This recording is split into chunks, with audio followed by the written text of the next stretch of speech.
বাক্য লক্ষ্য করো, টু বি দিয়ে আর একটা বাক্য লক্ষ্য করো। দেখো লেখা আছে ট্রাই টু বি গুড, অর্থাৎ ভালো হতে চেষ্টা করো। আমরা শেষে কি লেখা আছে? গুড মানে ভালো, এটা আমরা সবাই জানি। এবার কি হচ্ছে? ভালো হতে চেষ্টা করো। আমরা কি পেলাম? ভালো হতে চেষ্টা করো। আবার লেখা আছে try to be a good person, অর্থাৎ এটা কিন্তু শেষ থেকে সাজিয়ে লিখলে হবে না, এটাকে এভাবে লিখতে হবে, একজন ভালো ব্যক্তি হতে চেষ্টা করো। অর্থাৎ এটাকে একটা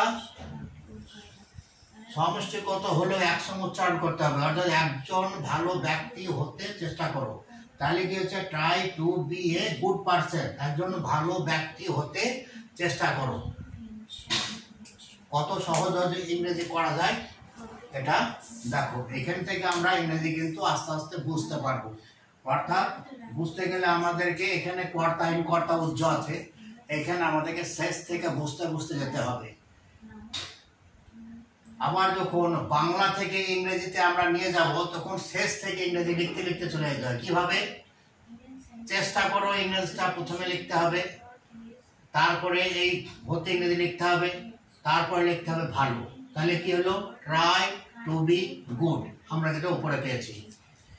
এভাবে ইংরেজি করতে হবে।